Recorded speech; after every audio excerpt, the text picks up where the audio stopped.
Hello and welcome. Today we're at the Le Mans circuit, but not the topical one. We're at the Bugatti layout, the shorter circuit. We're going to be racing our 1965 CopaB Mini for this race. We've got a 25-minute race on the 18th of May 2024, starting at 6 o'clock in the evening, real time, real weather, a rolling start this time. Pit stop allowed, but we won't need it. Next bit's a default progressing circuit is the most relevant thing at the end of that. It's going to be all CopaBs, maximum grid size for the circuit, which is 32 cars in total, including us, 114 skill level, a 1.00 wet skill scaler, medium aggression, standard mistakes, and we'll be starting from the middle of the pack. We have got 5 track limit warnings, worthy of note because this track is it's tight for track limits if you're not careful. So, without further ado, let's get trackside and let's go racing.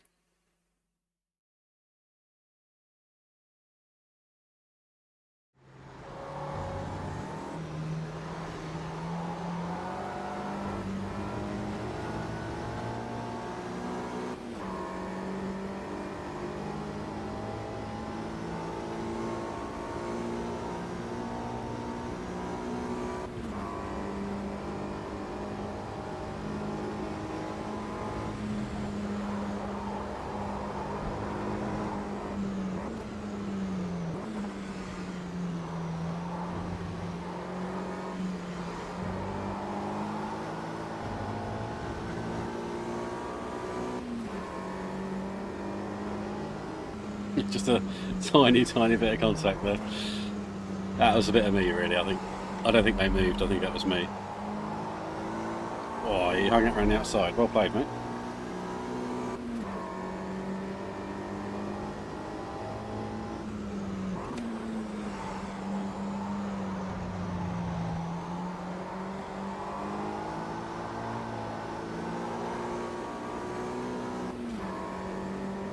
Wrong side, really.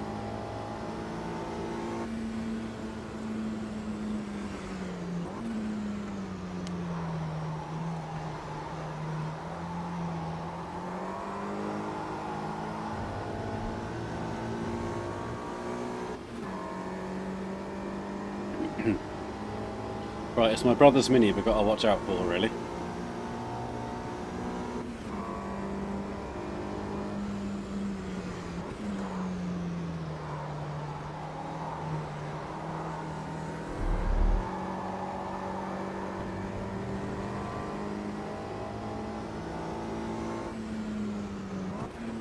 He defended that, did you see that? It's pretty cool.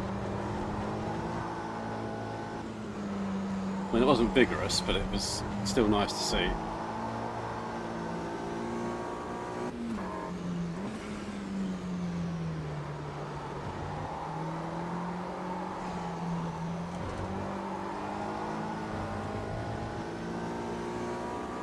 Seemed to bog down a little bit, just coming out of the last corner.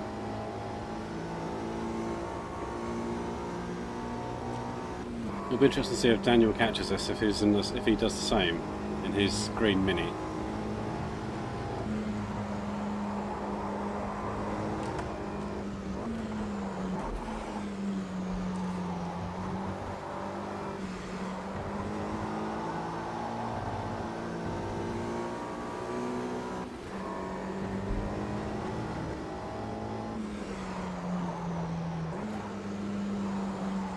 The rear of the car's really on the edge, braking into that corner. It's downhill as well. It's already a front heavy car. The rear just gets really light.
Well, Daniel's not made the progress I thought he would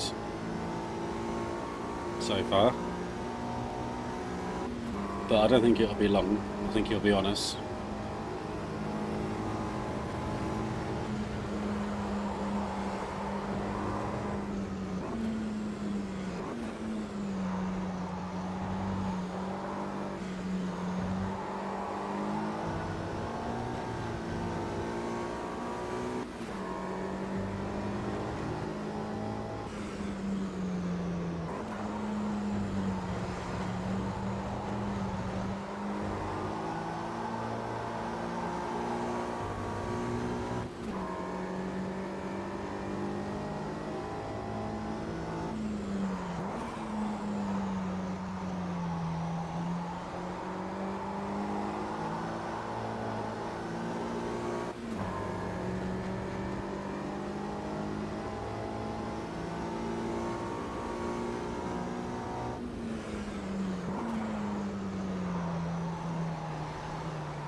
Pretty close race so far.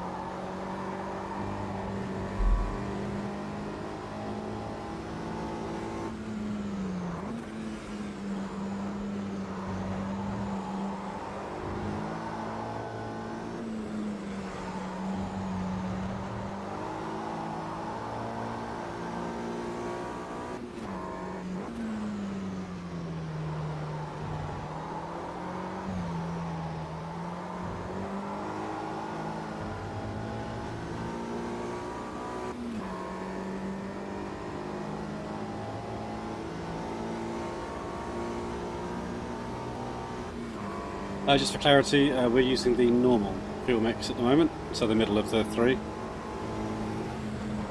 And if it wasn't for our straight line speed, I think we'd be really hard pushed to make any progress here.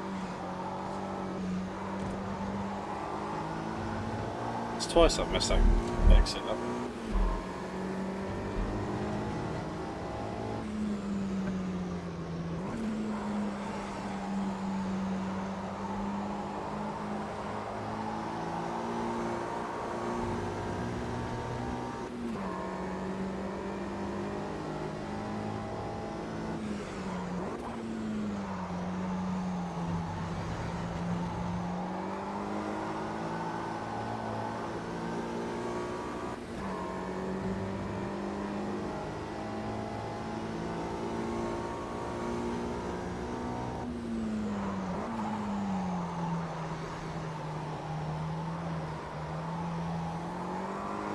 A bit too wide though. Not massively, but enough to really notice it.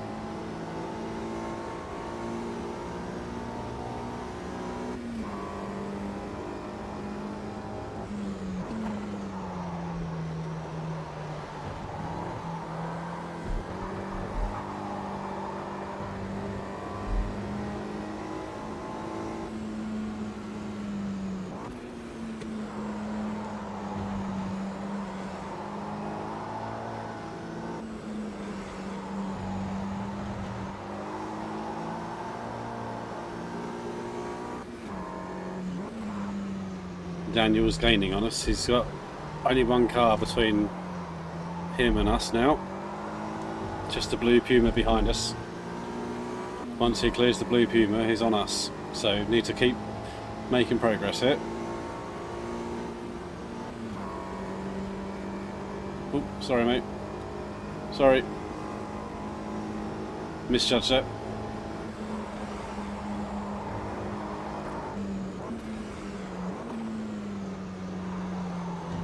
Track limits for you, buddy.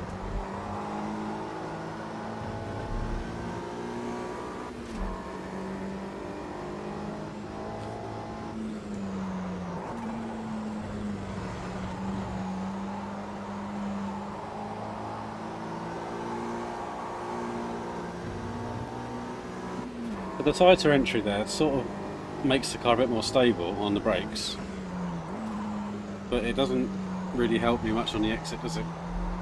But I tried their line and I can't make it work for me.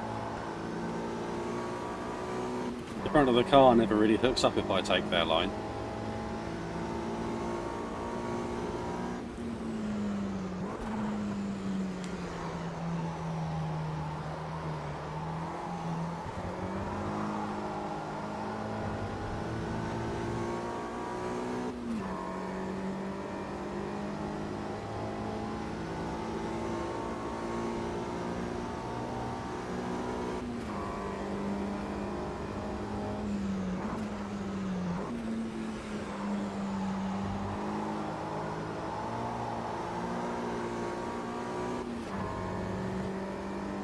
Awesome.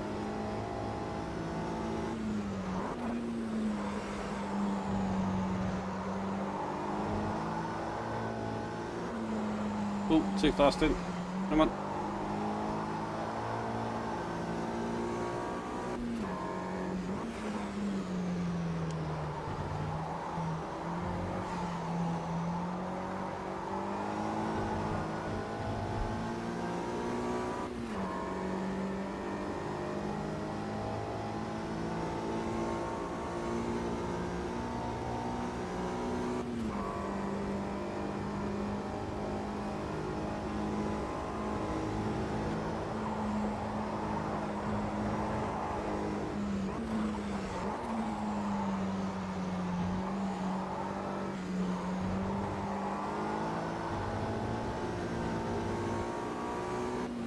Daniel's behind us now.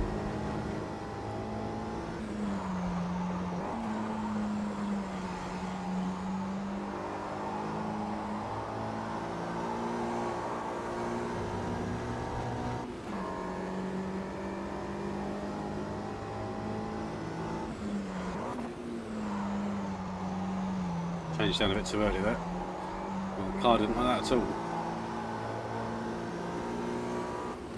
Sorry, buddy. Sorry.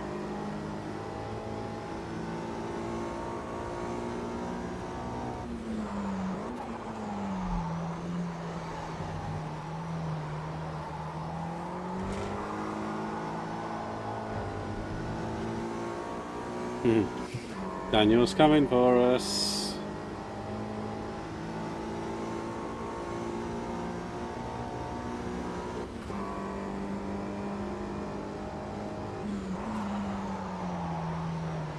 Now I've probably got about half a second a lap in my pocket with the fuel mix, if I need it. And it looks like I might do.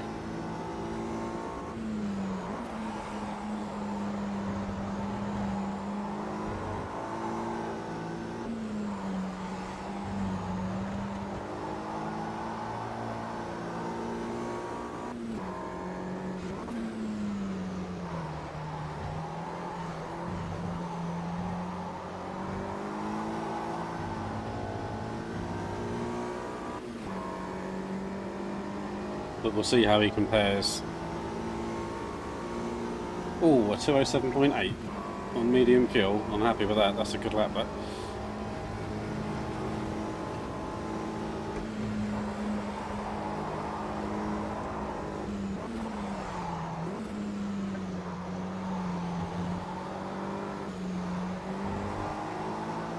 I need to clear this guy quickly, don't I?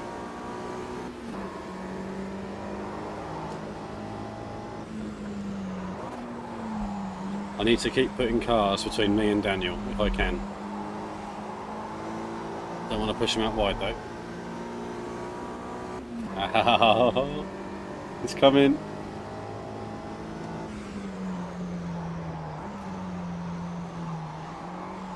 Oh. Oh, he's already got him. Yeah, so we'll see how his straight line speed compares to ours. And if we need to go to rich fuel, we will do.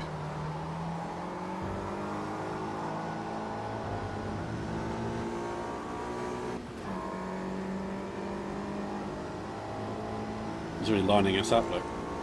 It's not good, is it?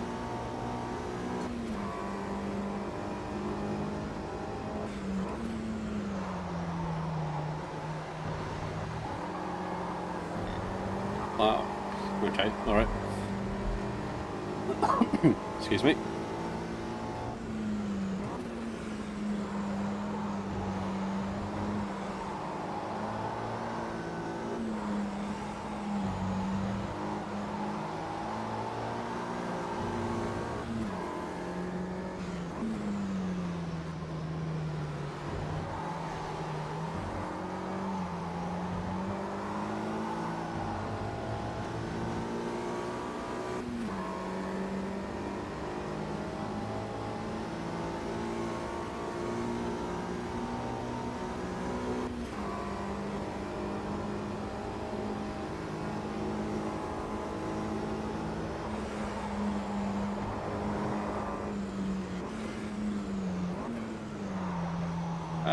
Sorry.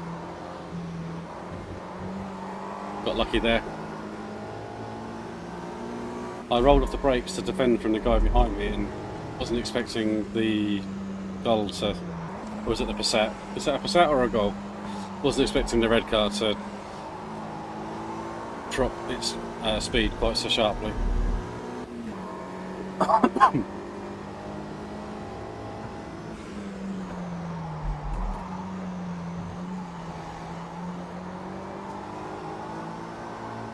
Need to be a bit careful though, because I don't want to race desperately to try and keep Daniel behind me. I want to be fair to everybody else as well.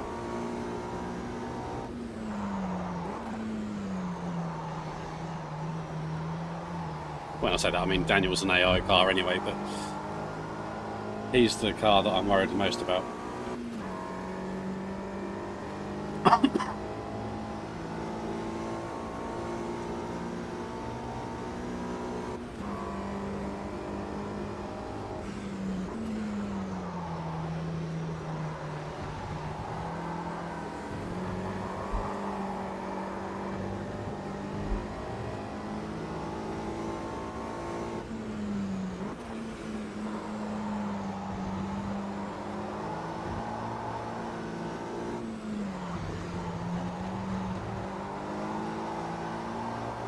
That was really worth it, was it?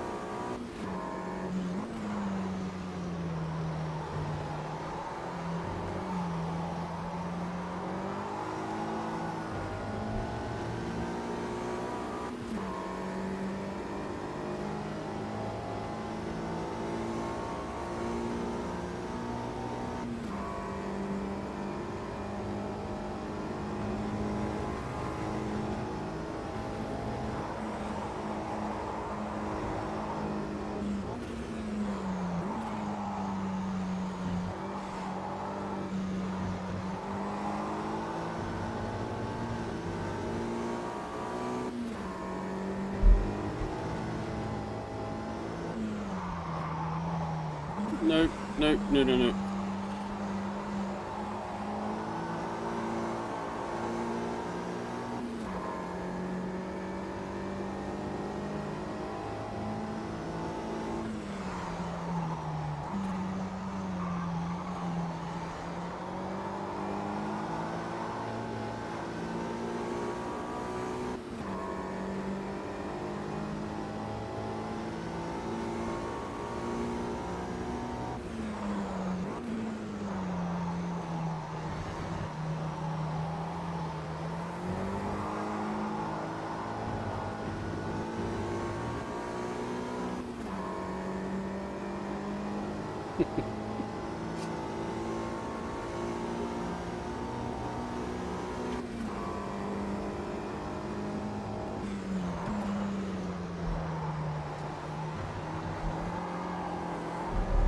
Feels like I'm being hunted.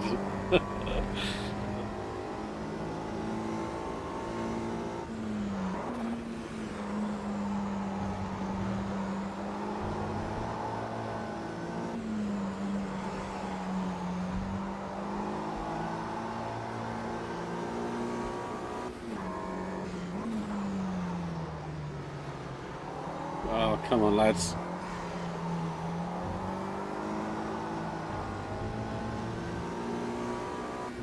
So although Daniel's Mini is an AI car, it still gives me that same horrible gut feeling that I get when he's behind me in real life. because in real life he's faster than me, and he does a lot more racing than me in terms of multiplayer racing, and so he's rock solid in a race situation as well.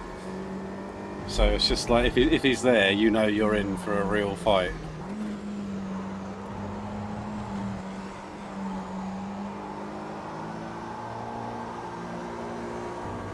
Right, so I've gone to the high fuel mixture now.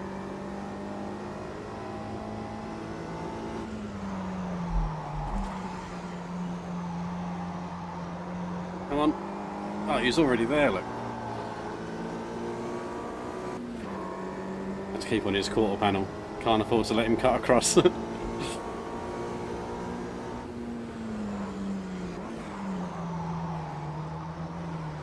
Need this double apex. We need to keep this here. Yes.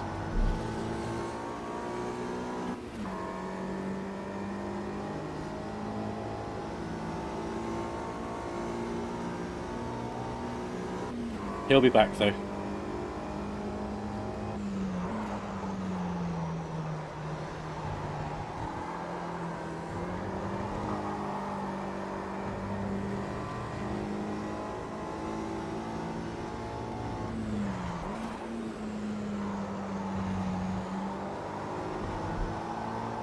What was that, rain? Or was that just from the ground?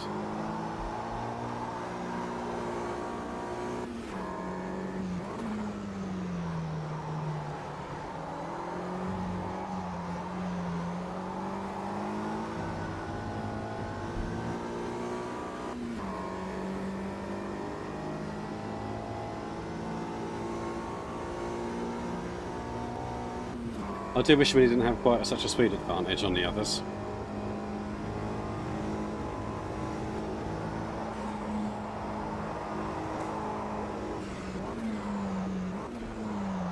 I'm seeing raindrops, I'm sure of it. It's going to be too late to make a difference to the race, but...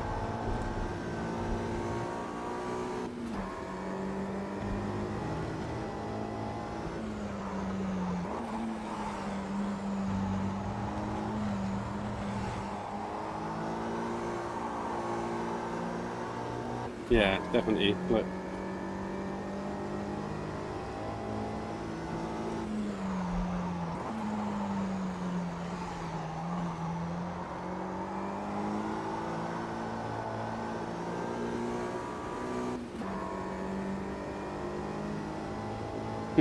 Oh, just got him and me now.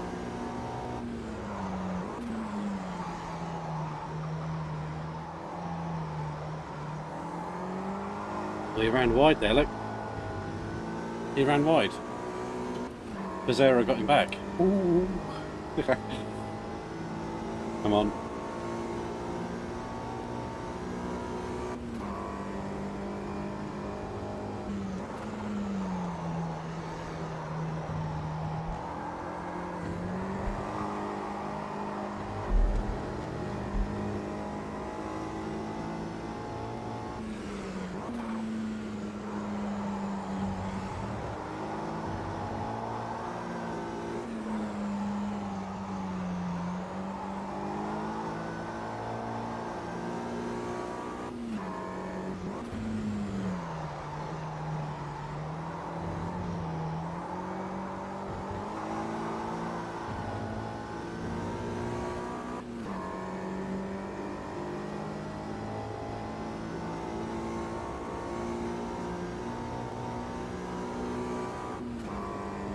I think we've got this if I don't screw it up.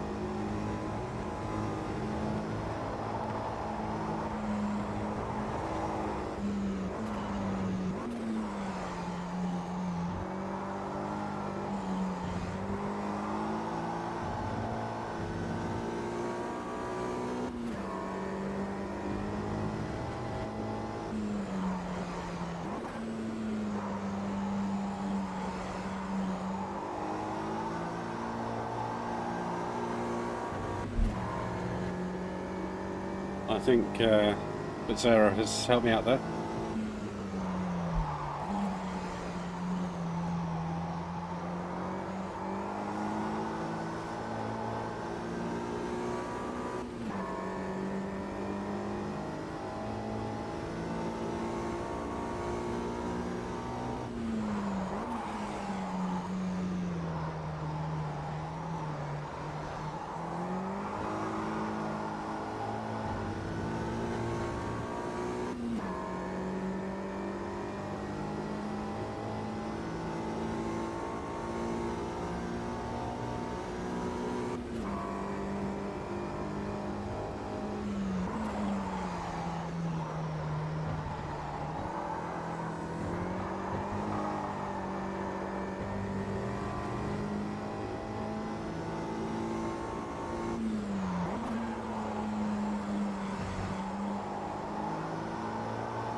Nice one, lads.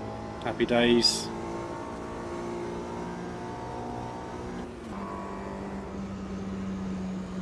Good race that. Fastest lap on the last lap as well. Just in time for the rain. That's cool, that.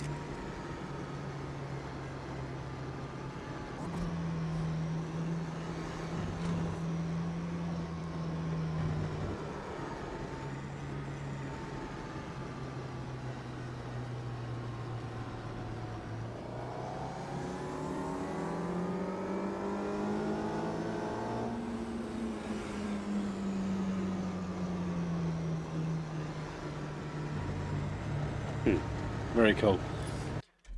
Right, let's have a little look. So, Mini is definitely the class of the field here, 100%. To come from the middle of the pack to be a 1-2 at the end.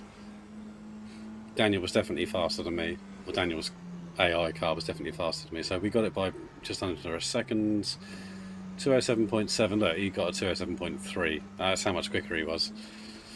Now, to be fair, I have made the AI a bit overpowered, so my calibrated AI is 112, and this is at 114.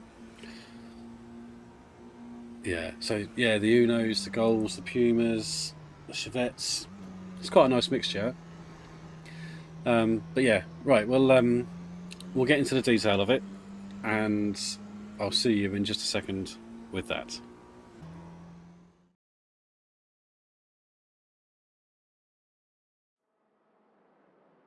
What brilliant racing this class generates. It's so nice to have the different cars with the different strengths, the different weaknesses, and they all show themselves at different parts of the circuit. And what a brilliant circuit too. So I hadn't ever driven this circuit before the start of this week. I've had it for ages. I bought the DLC yonks ago, but because I'm not really GT based, I'm not interested in sort of GT racing. I don't mind watching it, but I don't really enjoy driving the cars. They're just a bit too good. So I've got no real need for the DLC. I bought it to help support Reiza, but the long sort of circuit layout doesn't really do anything for me because the cars are just not suitable. The cars that I like to drive are not suitable for it, and I never really bothered coming here. But I needed to learn a new circuit to do my video earlier in the week about how I learn a new circuit. So I did that in the JCW, and I was going to race the JCW here, and then do this video in the JCW. And then I spoke to my brother during the week, and we got talking about the CopaB Mini, and I thought, oh, I don't know, I quite fancy giving that a go. I was going to jump into it after this race anyway, but I thought, oh, I don't know, maybe I'll do this race in it instead then. And so that's what I did, and I'm really glad I did, because I really enjoyed that race. And the circuit just gives you lots of different options. There's a lot of places where you can take an alternate line to get the other car where you need it to be and get them on the run if you like. If you're a multi-class, if you're in a multiplayer environment racing humans, you could really tie someone up in knots on this circuit. It'd be really good fun. The AI is not quite so easy to do that because they seem to be able to take a tighter line and not really lose corner speed like a human player would. Yeah, but anyway, really good racing from this circuit. I think I'll be coming here a bit more often.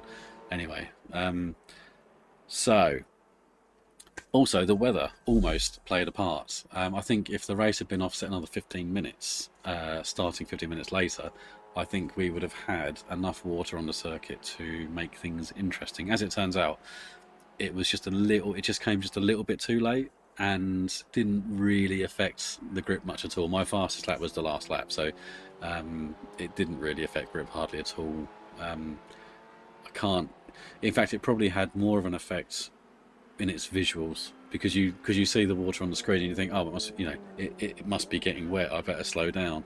But actually the ground, I think, was perfectly fine and giving up just as much grip as it was earlier in the race, to be honest with you.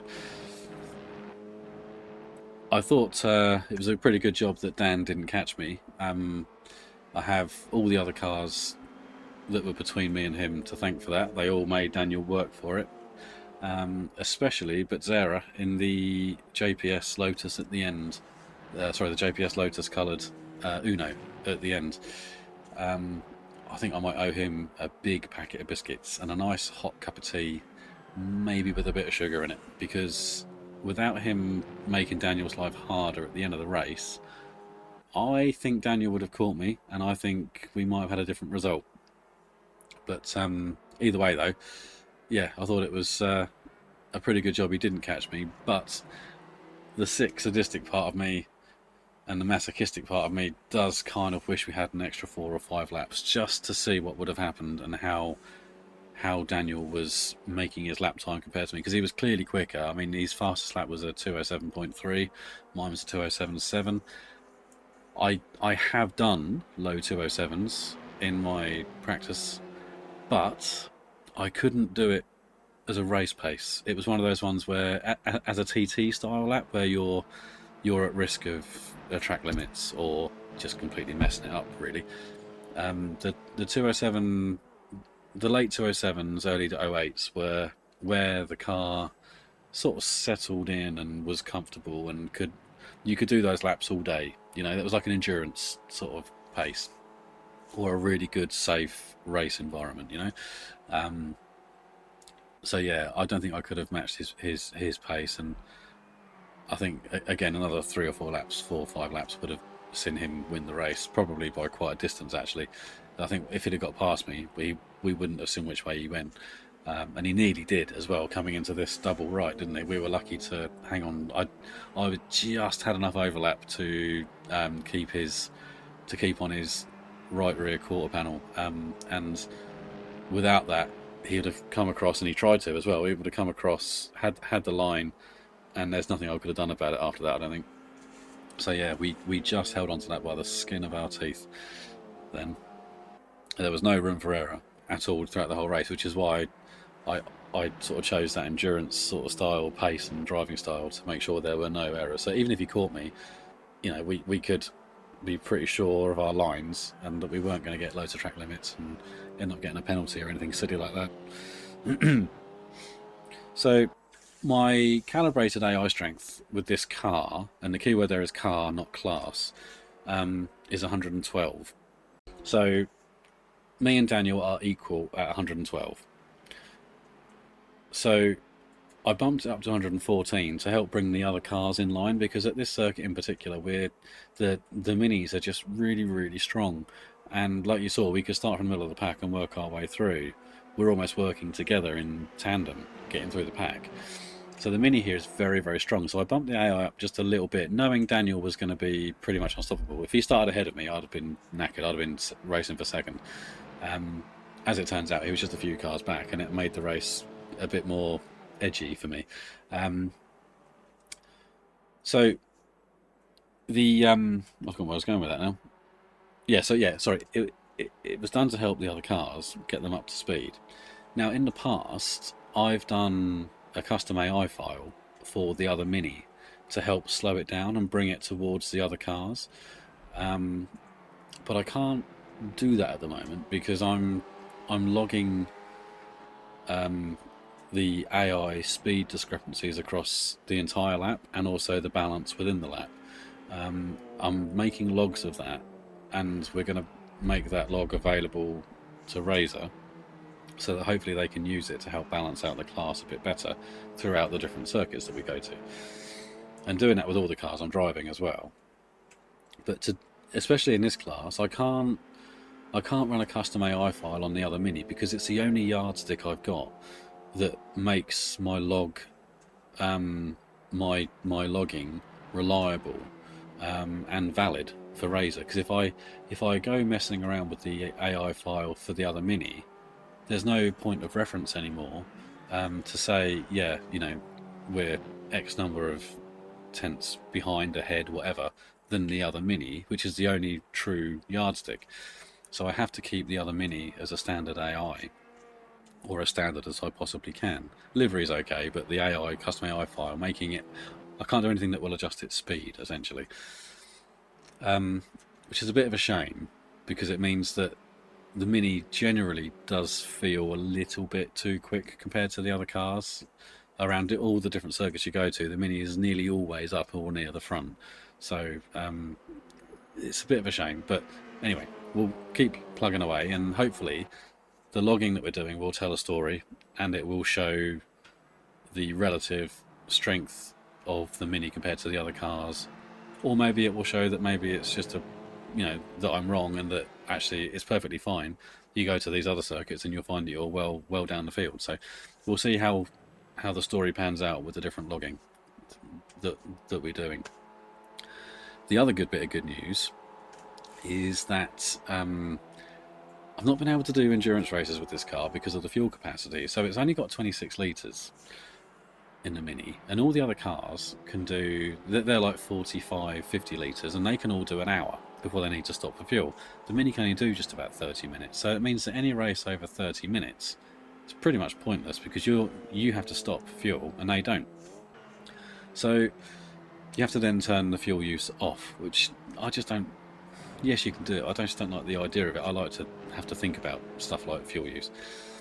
But it turns out that the original Mini in real life was sold with a 5.5 gallon, not US gallon, but like the international gallon fuel tank, which is a smidge over 25 litres. And so that kind of explains why they've gone to 26. But it was sold with an optional second tank of equal capacity. So you could double the fuel capacity to 11 gallons, which is about 50 litres. And how they did that was they basically got a mirror of the other tank and they put it in the other side. So the fuel tank is around the rear wheel arch. It's in the boot around the rear wheel, just in front of the rear lights.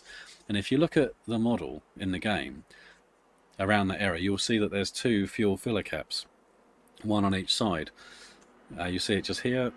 There's one on the left hand side, and if you look carefully on the right hand side, you'll see the other one, which means that the model in the game is set up for the double tank setup, which is great. So I've sent details over to Mark Collins, who has very, very kindly forwarded that onto Reiza directly.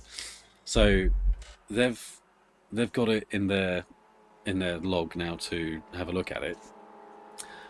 Whether it will happen this time next year or what, I've got no idea, but they're aware of it now anyway.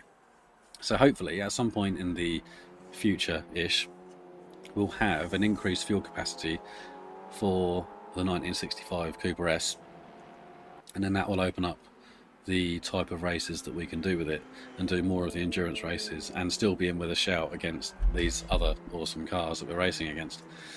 Yeah, so really excited for that. Like I say, when it will happen, I've got no idea, or if it happens at all, but they are aware of it. So yeah, fingers crossed. Right, I shall leave you there. Thank you very, very much for watching. Thank you for supporting, and until the next time, we'll see you later.